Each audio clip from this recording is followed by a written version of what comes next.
Our next target.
Okay, welcome everyone. Thank you for coming out.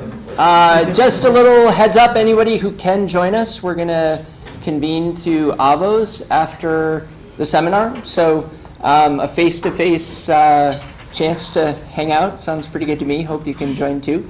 A little warm-up for spring break.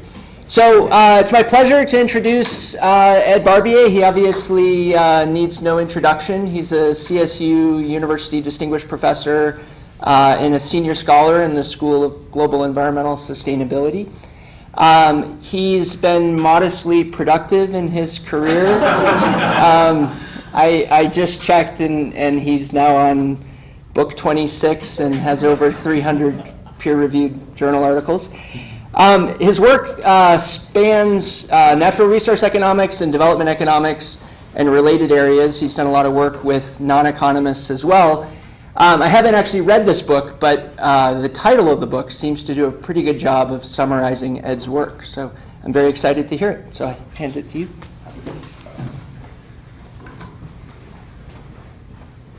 Thanks, Terry. I've got a great story, which is that, Terry and I were walking over here, and of course, two economists can't even find the right room. We end up in the wrong room. So that says something about economists, but hopefully, in this case, that something that I say today does make sense, even if we're senseless in our directions as economists. I want to thank first our department chair in the Department of Economics, Alyssa Bronstein, for suggesting I do this and making it happen, along with Becca Lee Simpson and Allison Koss, and of course Terry and Daniele, who are the heads of the seminars. And I want to thank Diana Wall and Sojez also for supporting, and everybody in Sojez who helped get posters out and all that stuff. So I really appreciate it. And of course all you guys for coming. So, the title of the book's Economics of a Fragile Planet. So what do I mean by a fragile planet? And it's becoming increasingly clear from scientists that essentially we geologically have moved into a new age, which is called the Anthropocene.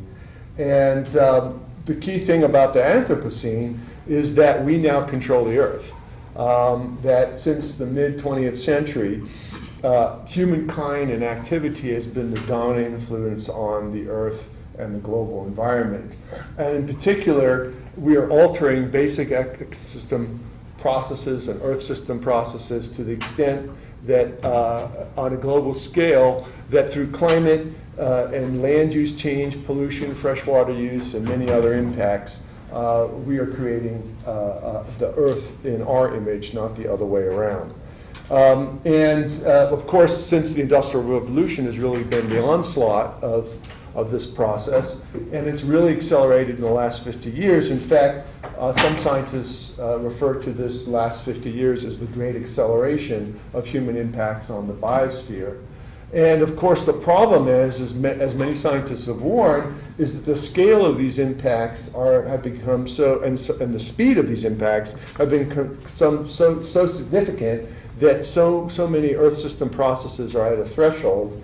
And so that the type of Anthropocene that we're entering, we really don't know where we're heading. If we're lucky, we could stay within these boundaries, if you like, and so that the Earth system processes are not disrupted, and we're in a relatively safe Anthropocene, even though we are affecting the Earth all the time. Most likely, we're in an uncertain Anthropocene, meaning we have no idea what's going to happen. And unfortunately, there's also a good chance we could be in a catastrophic Anthropocene where we are facing huge consequences of changing Earth system processes on a global scale. And why we know we're in this period is because what we observe is rising global environmental risks. These human impacts at speed and the scale have now generated huge environmental risk, which we're facing all the time. And of course, the key to all this is this great acceleration period I talked about, the last 50 years, where we've seen vastly rising fisheries production, energy use, carbon dioxide, population, human population that is, freshwater use, and of course, agricultural land expansion. And the one I can't even put on this map is plastics pollution. That one is just exponentially off the scale. And of course, there's no evidence that these trends are anyway declining. They're on the rise. And that's what's going to drive whether we end up in a safe, an uncertain, or a catastrophic Anthropocene. And of course, the global environmental risks that I talked about, there's four that we're concerned about. Global warming, obviously, land use change and biodiversity loss, freshwater scarcity, and of course, declining oceans and coasts. Those are the four major global environmental risks that we're facing right now, and they are getting worse if we do not do something about these impacts. And so the reason why I wrote this book is that based on the work I've done over this period, so yeah, my output has increased, as Terry outlined, but so has accelerated human impact so much. So the quantity of my output increased, but maybe the quality wasn't that good because we're still stuck rising human impacts on the biosphere. But nonetheless, thinking about it, all the work I've done and others have done and the challenges that we face, there are particularly three challenges for economics, and this is what this book is about. So, you know, the first challenge is how do we reduce human impacts on the biosphere to ensure that we do end up in that safe Anthropocene? And if so, what are the implications for our markets, institutions, and governance? The second challenge is that as environmental risks continue to mount in those four areas I talked about, how do we design and run our economies to avoid and mitigate these risks in an inclusive and sustainable manner? And then thirdly, what are the policies that are required to decouple wealth creation and economic prosperity from environmental degradation in order to sustain per capita welfare and at the same time limit environmental risks? These are really, I think, the fundamental challenges facing economics. And I wrote this book as my view as to how we meet these challenges, particularly focusing on the policy side, the third one, but really with all three in mind. So on one slide, I'm going to give you an overview of the book, but then I'm going to spend talking for another half an hour. So you can leave now if you want to. But so here are the challenges, as I said: global warming, land use change, and biodiversity loss, freshwater scarcity, and declining oceans and coasts. I argue in this book that in order to meet these challenges, in order to address these challenges, economics there are 5 principles, economic principles, that we need to meet these challenges. And those principles are ending the underpricing of nature, which I'll talk a little bit more in a minute, fostering collective action, accepting absolute limits, attaining sustainability, and promoting inclusivity. And those principles have to underline public policies, business actions, and consumer choices if we're going to end up with new thinking on markets, institutions, and governments. And that is, in a sense, the only way we're going to end up reducing human impacts and these environmental risks. And so what I try and do in this book is taking each one of these challenges in turn. How do we apply these principles, and what does it mean? How does that translate into policies? And then there's also some discussion in the book on businesses, which I'll explain later. Now, this sounds straightforward, but in actual fact, we've got 250 years of economics to deal with here. Is that essentially the whole reason why we've allowed these human impacts on the biosphere to get out of control is because of our old view of economics and nature, of the economy and nature. This old view has been sitting in economics since it started, which coincided with the Industrial Revolution. And that view is really kind of like a flat Earth view. Here we are, about 500 years ago, you had great navigators like Christopher Columbus and Ferdinand Magellan and Sir Francis Drake that proved that the world is round and not flat. In economics, we've been stuck in this flat Earth view of economy and nature. That is, our view of nature is that our economic system treats the environment as if it's in an illimitable plane. It's this vast plane. And our economic system, which is about production, consumption, goods, and services to produce human welfare, basically treats the environment as a source of raw materials, energy, water, and land, and as a sink for pollution and waste. That's how we view nature in our economic system today. That's how our economic system is structured. And of course, if all we view is this flat Earth of nature, and with the economic system, then as we expand that economic system, it just keeps doing more and more of pulling out from the sources and dumping in the sinks, and it just gets bigger and bigger, and then our human impacts accelerate. And if we're going to change that point of view, then we have to adopt a very different view of economy and nature. And this is something that Professor Partha Dasgupta captured in his momentous work that was published last year called The Economics of Biodiversity. And he basically said it all in one statement. The solution starts with understanding and accepting a simple truth. Our economies are embedded within nature, not external to it. And I believe that he's right, and I believe that the only way we can change that view is by correcting the mismanagement of economic wealth, especially natural capital. It's something I've been talking about in some of my work for a while. And let me explain why I think this is important. So in economics, the good news in economics is our view of economic wealth has allowed natural capital to be part of it. And so in economics and today, we accept that there's 3 fundamental sources of economic wealth, 3 forms of capital. First is physical capital, which is the things we build within our economy, dwellings and factories and machines that produce more goods and services. So that's our physical capital that we create ourselves. It's sometimes called human-made capital. There's also human capital itself, ourselves.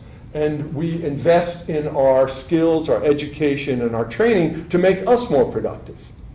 So those are the two fundamental sources of capital that economists have recognized for some time. And one of the great contributions, I think, of natural resource economics and environmental economics has been also to say, hey, look, our economy also depends on natural capital or natural wealth.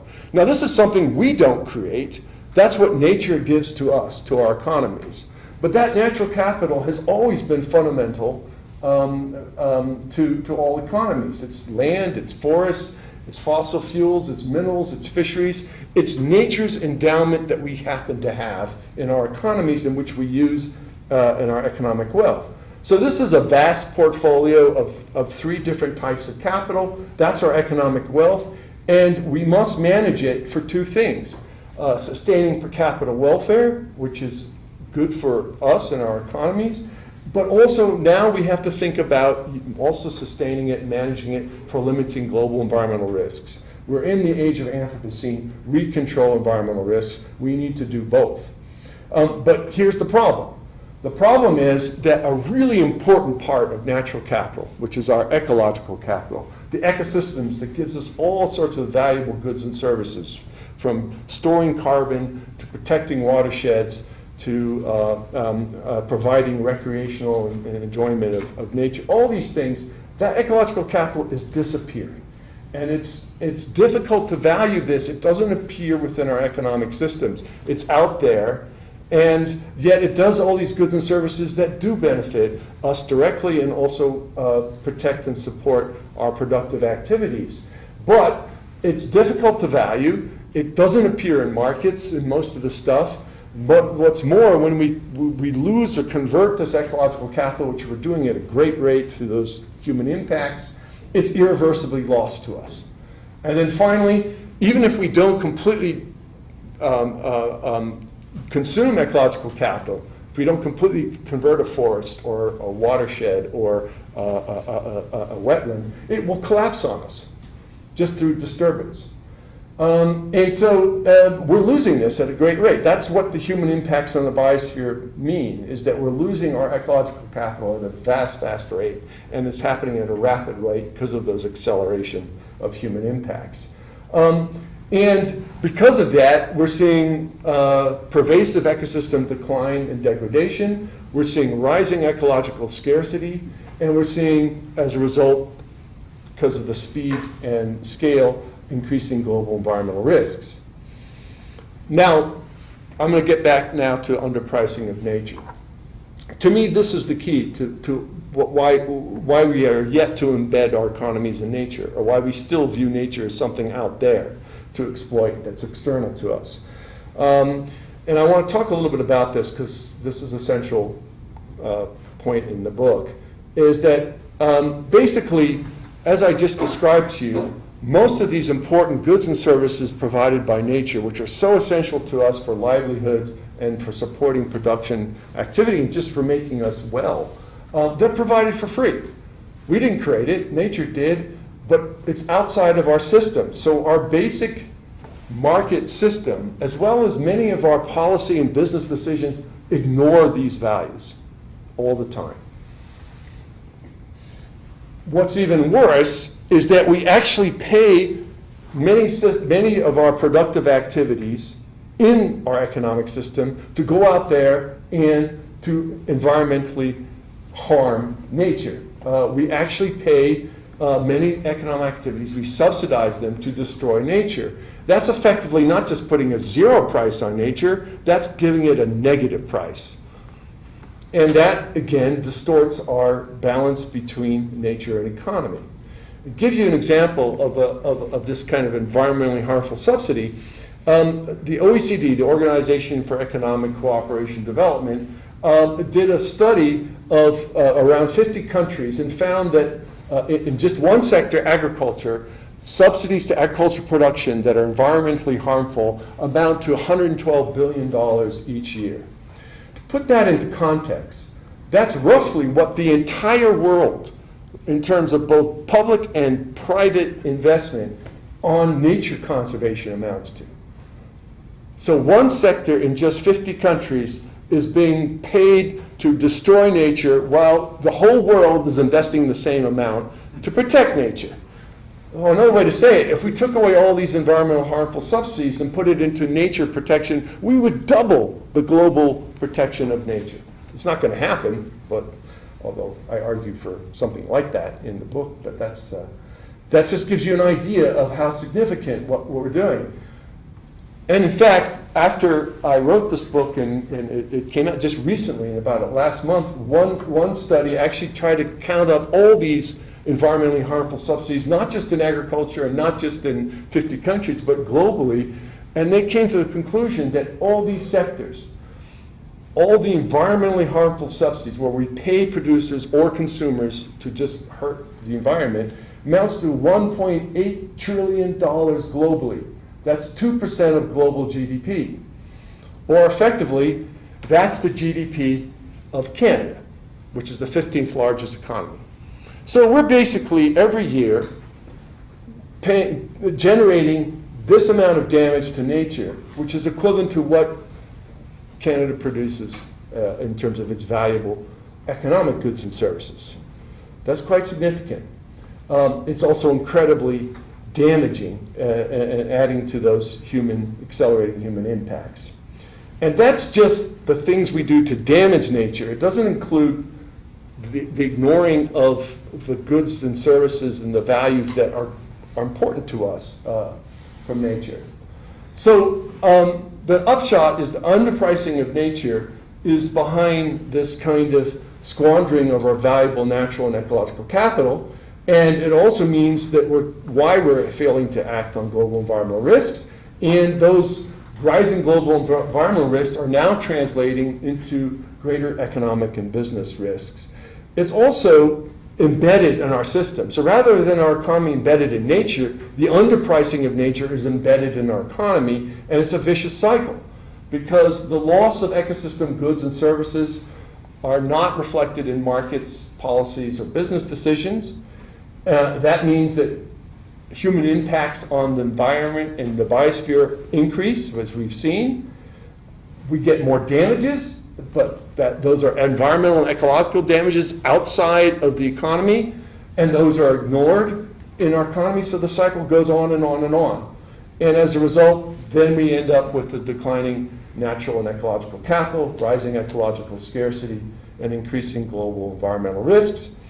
And we need to reverse the cycle by rethinking markets, governments, and institutions. And that's what I try to do, is look at each of those four challenges: climate change, land use change and biodiversity loss, freshwater scarcity, and oceans and coast deterioration. Say, how do we reverse the cycle in each of these cases, and how do we use all these principles to do that? Now, I don't have time, and you guys are probably thankful, but I'm not going to go through each one of these things. But I am going to give you an idea of what I'm talking about with certain cases. And I want to talk about climate change in particular. And climate change is an interesting case because it's been called an existential threat, which it is. It has been called the biggest global environmental risk, which it possibly is. What I find very interesting, it's actually one of the risks where we actually know what we need to do, and we actually know what the limit is. We actually have agreed that we know what our limit is. We've actually accepted an absolute limit, and that absolute limit is that we need to limit global warming below 2 degrees Celsius, if not 1.5 degrees. And we also know, in the UN, at UN meetings and COP26, many countries have affirmed this: we need to achieve net zero carbon emissions by 2050.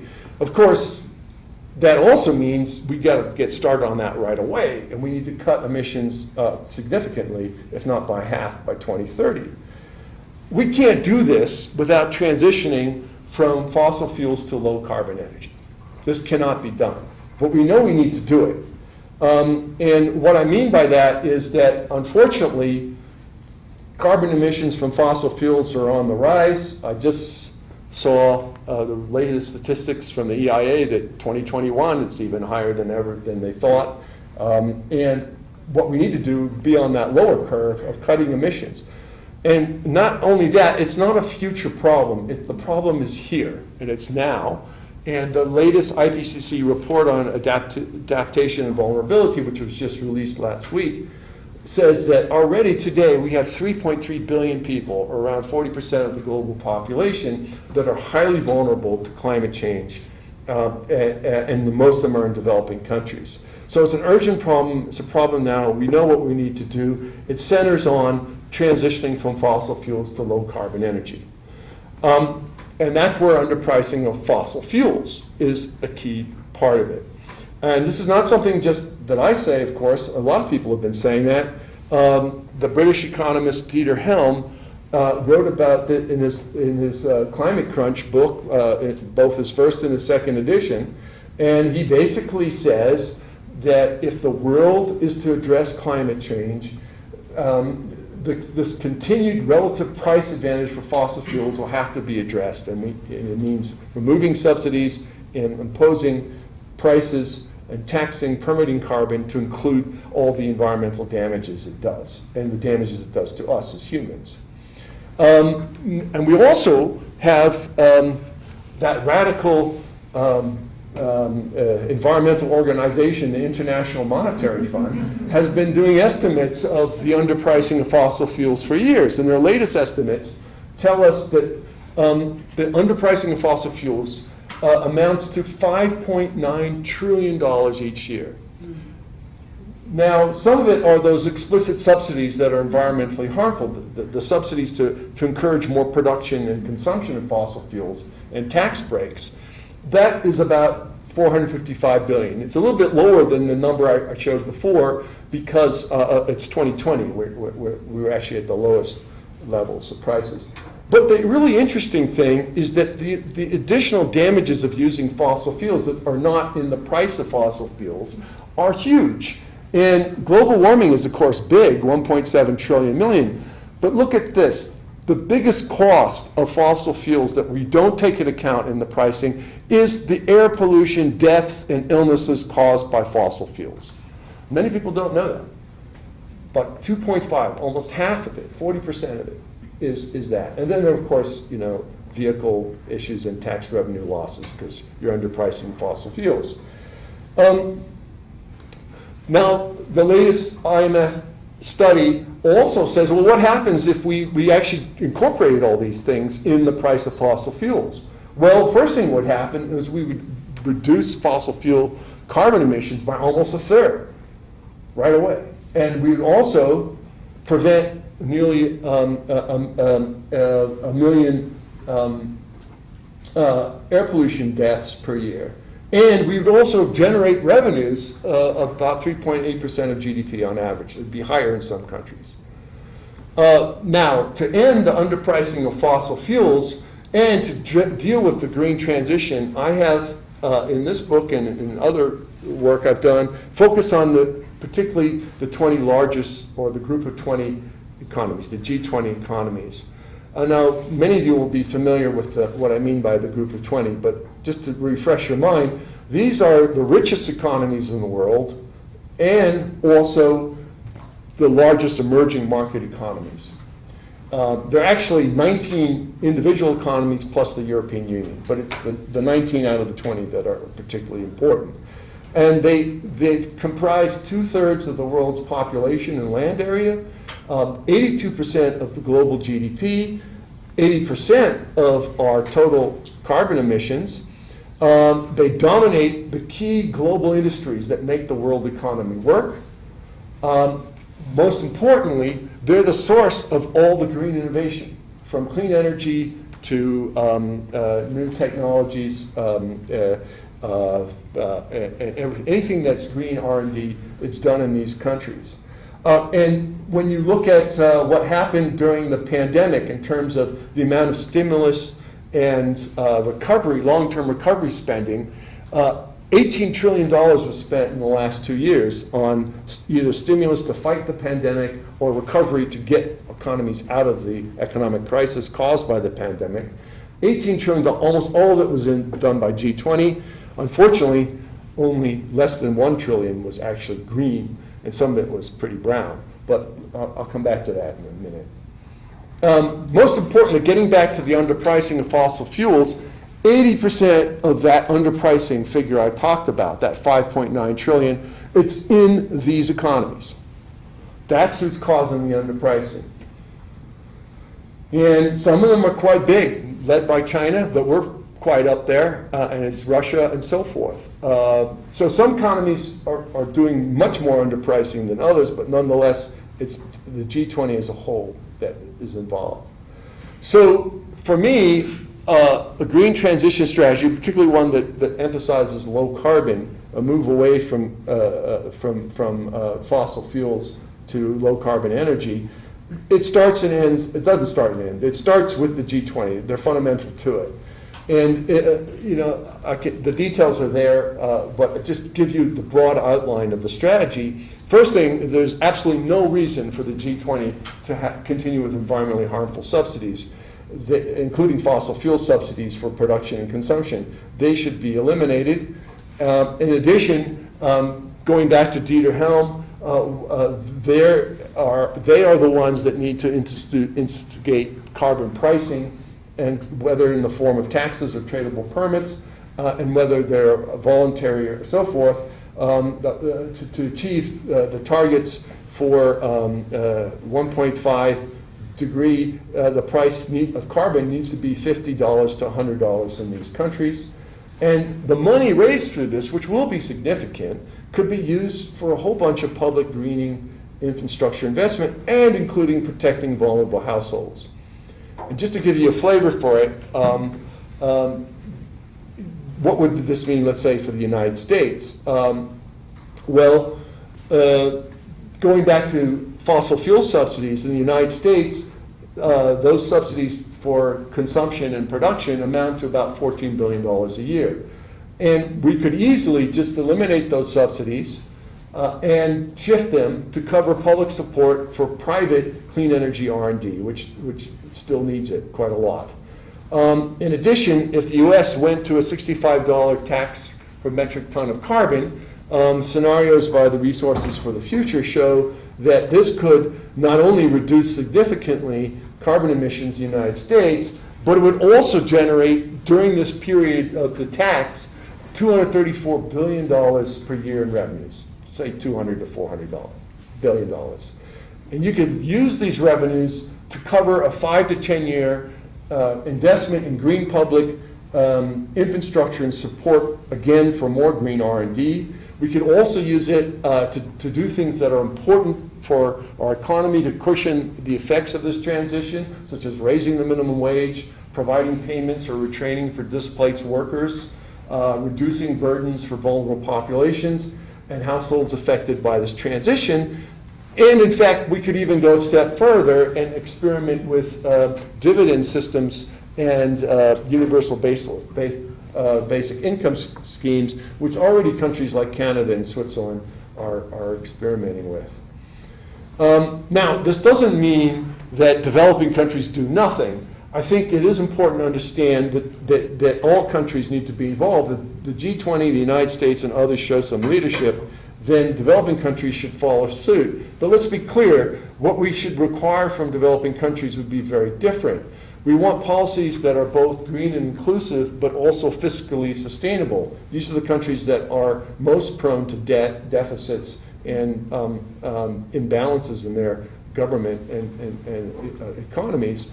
And so we need policies that can achieve immediate progress towards key development goals, such as reducing poverty, and are more inclusive in their growth.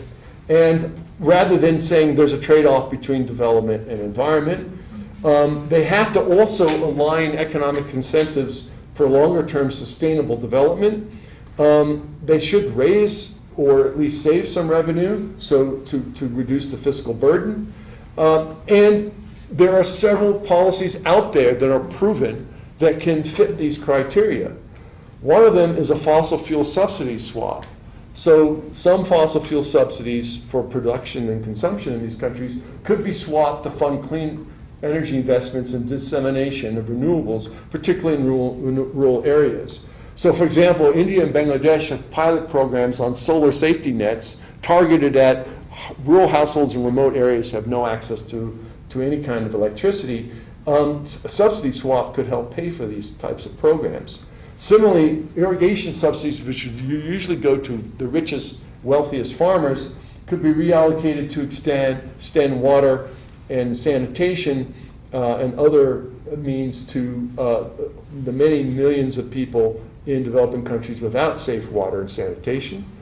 Developing countries are great adapters of technologies, but what they really need is access to green technologies from more advanced economies, which are the innovators, and these would especially be important to improve energy access by the poor. And then finally, there is the use of creative uses of taxes. One of them is something called a tropical carbon tax, where there's a levy placed on imports of fossil fuels, and those imports are then used to fund natural climate solutions or nature-based solutions. And these are solutions that both save on ecosystems and biodiversity, and that also contribute to sequestering carbon. And this is not, a new idea. Costa Rica and more recently Colombia have already been doing this. And if other major tropical countries followed suit with a very small levy on carbon, it could generate anywhere from $2 to $13 billion per year just for natural climate solutions. Now, I'm not going to, as like I said, that's just one of the many things that's in the book about things. I just want to share with you one other example, which is a similar strategy could be designed for any of the type of challenges that we talk about. So, for example, a similar one would be for oceans and coasts. Oceans and coasts are part of this huge thing called the ocean economy, which many people don't think about it as being an economy on its own, but it is. We have shipping and fishing and dumping of pollution and all sorts of stuff going on which involve our ocean, which our economies depend on. And there's obviously a lot of environmentally harmful subsidies involved, particularly fishing subsidies. So once again, we could phase those out, and we could also use market-based incentives to tax the bads and also encourage better behavior. And we could use that to reduce marine ecological damages, and then the money raised could be used for preserving, setting up marine reserves and supporting global funds such as for blue carbon investments, coastal systems that sequester carbon. So again, similar strategies can be done for each of the challenges. I'm going to finish up with a couple of things. The first thing is that if you notice, I haven't quoted a lot from myself, because this is the only quote I have here. Talked about myself, but this is the only quote because I think this is important. I spent some time, I could have spent the whole book just talking about public policies, but I don't think public policies are going to do it on their own. At the end of the day, we have a global economy that's largely a market economy. And the agents of change are businesses. And either businesses are going to ultimately lead us out of this or lead the transition, or they're not. And so I spent a little bit of time in the book talking about what we need to do at the business end. And what's interesting is that there's been a lot of interest in my book. I've already done some presentations to the business and finance community, and I have a couple more coming up. And there's this growing perception, this reality finally hitting the business world and the finance world, that environmental risks are at the heart of a whole bunch of other risks, or they're at least connected, from supply chain risks to operation risks to financial risks. And that's growing. And there are a number of examples many examples show this. I'll pull out a couple just to illustrate. One was that just before the pandemic, the World Economic Forum released its major study on nature and economy. And one of the things they came up with is that $44 trillion global value added across 163 industrial sectors is either moderately or highly dependent on nature through its supply chain.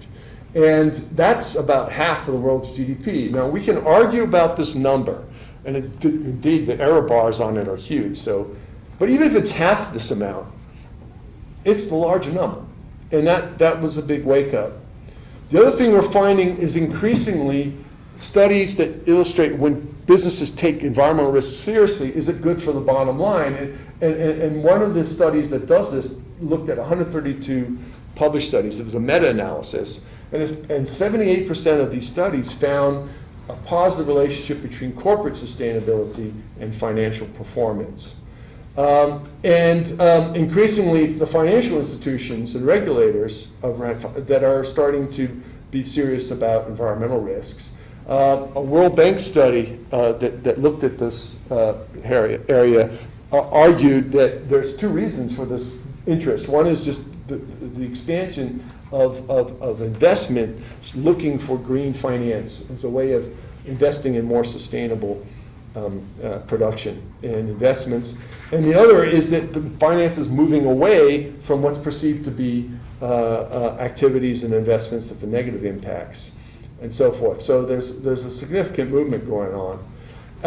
And the business opportunities, again, studies are showing it. The same or related World Economic Forum study showed that, yes, it's going to be expensive for some major industries to move to a greener environment and greener things, but the benefits far outweigh in terms of generated opportunities and jobs could be significant. And similarly, in terms of global food and land use systems, there are similar estimates. Again, we could argue about the numbers, but the evidence seems to be indicating there are opportunities there. And then along with Joe Burgess and Thomas Dean from business, we did a study that was released in Science a few years ago, and looking at three key sectors: seafood, forest products, insurance, all of which are connected to the environment in some way. We found that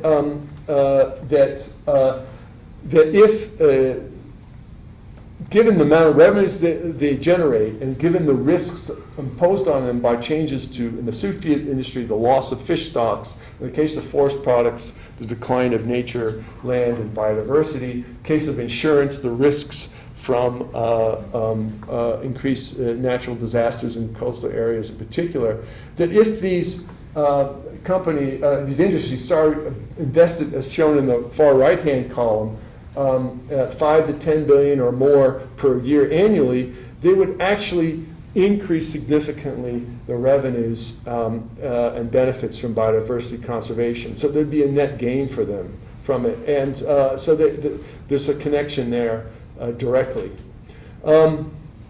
Also, there's evidence that corporations are moving on pricing and accounting for environment. One is that we're seeing increasingly use of internal carbon pricing. So the CDP that does surveys of environmental accounting of different corporations found that in 2020, 6,000 companies, across the survey of 6,000 companies, 80% of them increased their planning or use of an internal carbon price just in 6 years.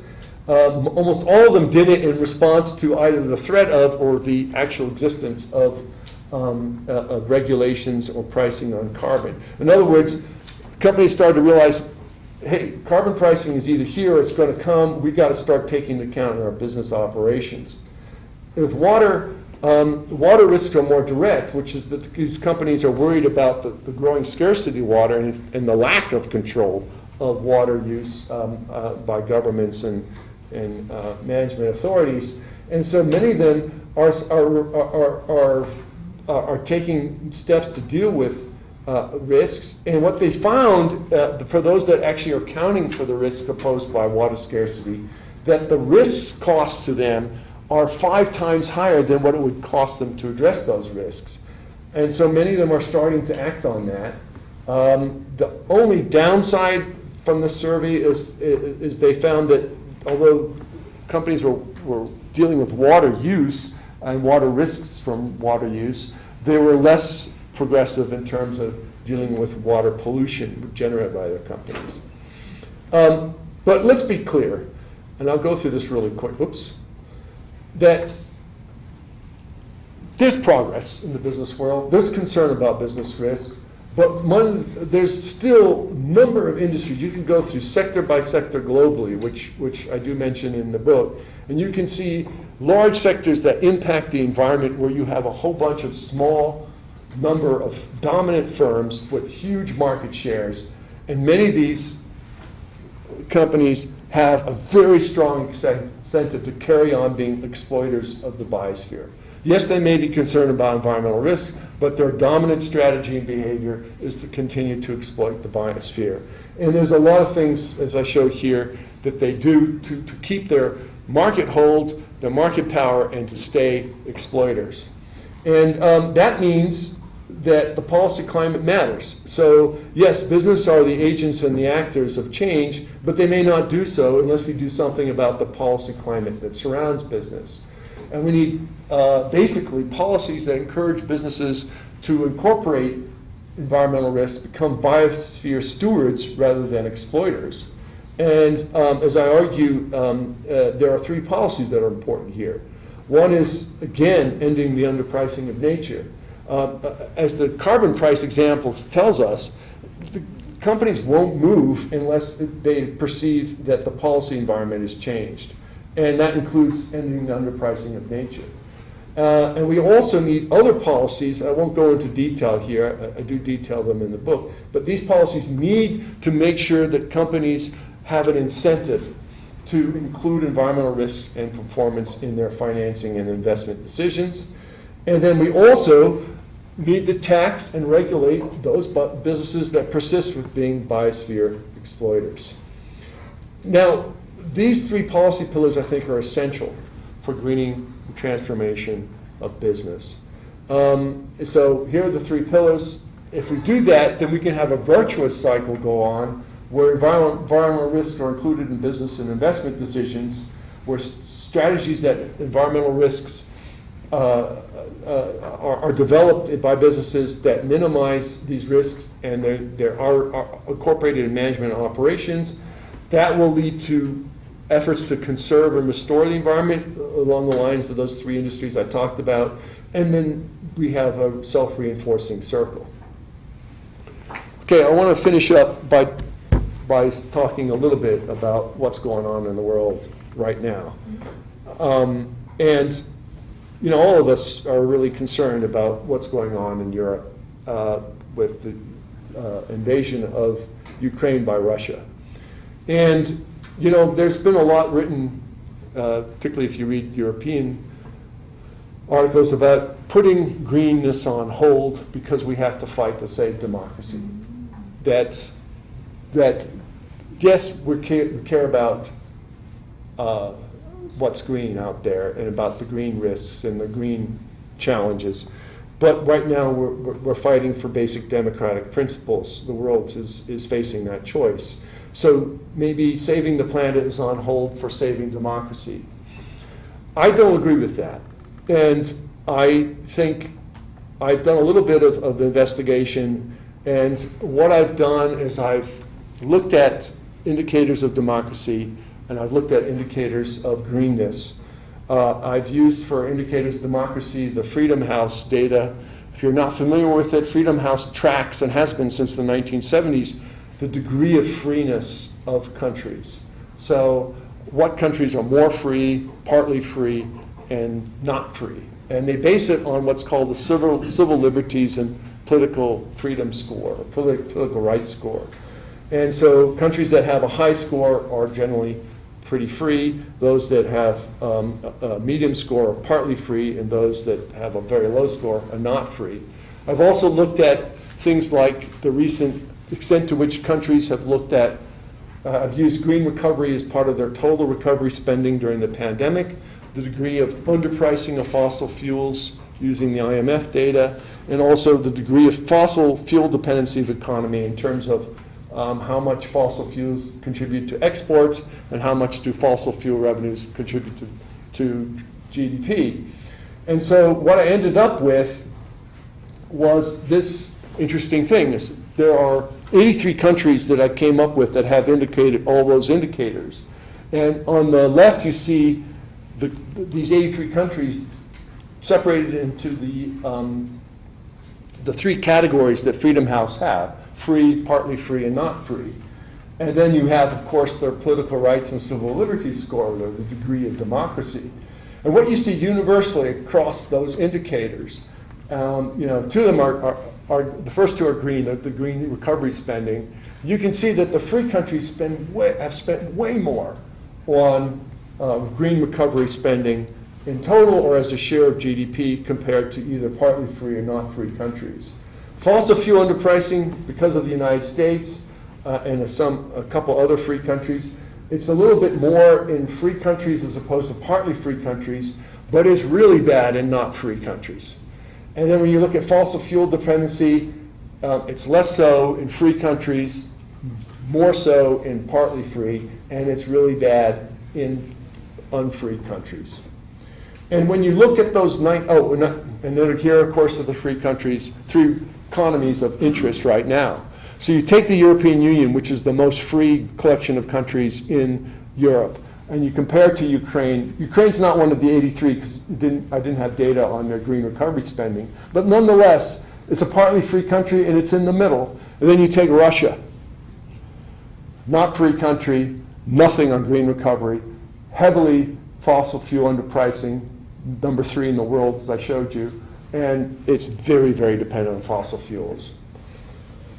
And then when you look across those 19 economies of part of the G20, it becomes very clear. So from 4 of the indicators, I composed the green score. So the green score is based on green recovery spending as a share of total, fossil fuel underpricing as a share of GDP, fossil fuel exports as a share of total exports, and fossil fuel revenues as a share of GDP. And the correlation, or the fitted regression, is pretty strong. But what's important is the not free are way at one end. Low democracy, no freedom, very low greenness. The partly free countries have some greenness. The group of the G20 that has been so far doing the most, they still have a lot to do, are the free countries. So the color of democracy is green, is my conclusion. They're not substitutes, they're complements. So I'll end up by saying this.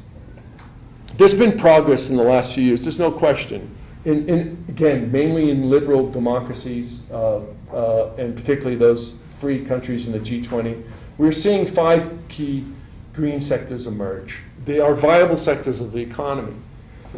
And that's great. But essentially, there are 5 niches within an overall brown economy, particularly this one. We can pat ourselves on the back by how much renewables are contributing to electricity and all that stuff, and how many solar panels we have on our houses. But at the end of the day, we're minor in the greenness within a brown economy. Those sectors are growing. And where we're on a path for is bigger, small niche sectors within an overall brown economy. We cannot succeed, I think, making a green transition and meeting those environmental challenges unless we do more to achieve a green economy. Greenness is not a luxury, particularly for democracies. It's part of the solution and it must be something we work on right away, and that's why I wrote the book. So I want to thank everyone for coming. I really appreciate it. And I hope some of you get interested enough to want to have a look at it. Thanks very much.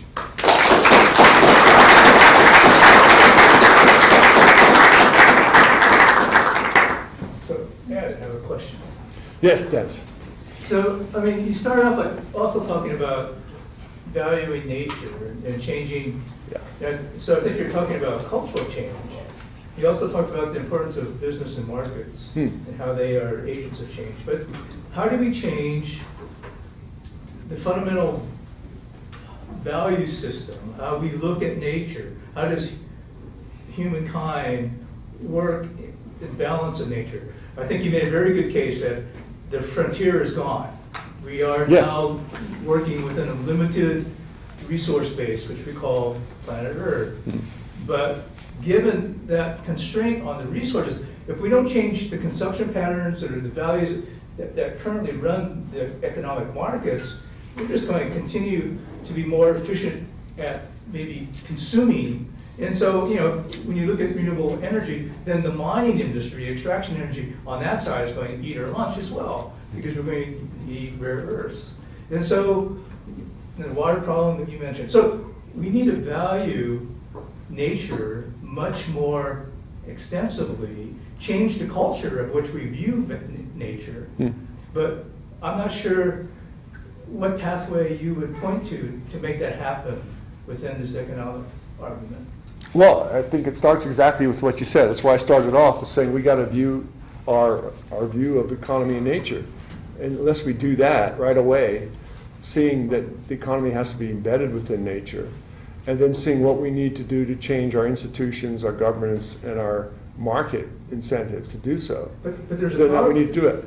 There's a power element too within who controls the economy. Sure. And so there seems to be also a cultural, social change that needs to take place to where we see, how do we utilize the economic processes to enable more people to, their well-being being.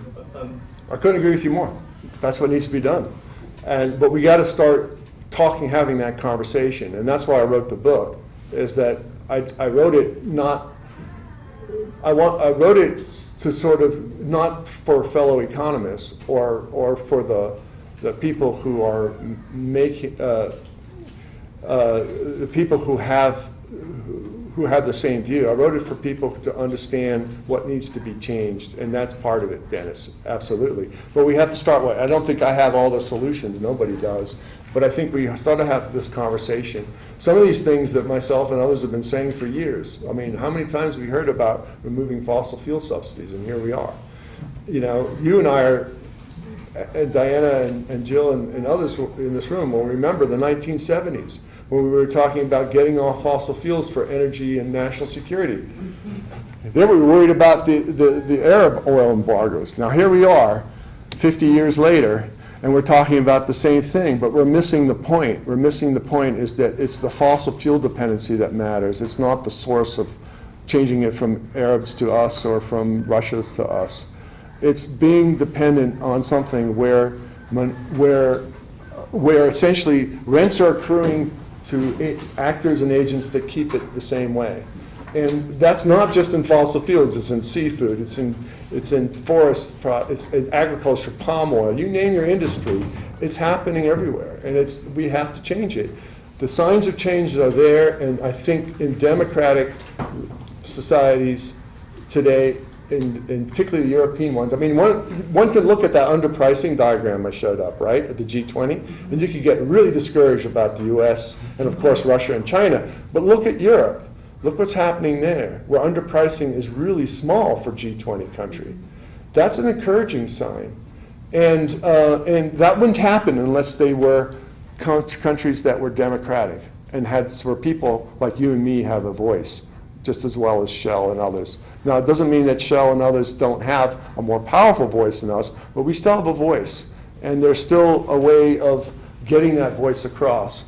And in this country, it's happening locally. There's a reason why Fort Collins has got more green stuff than the average city. There's a reason why Colorado is greener than the average state, or California for that matter.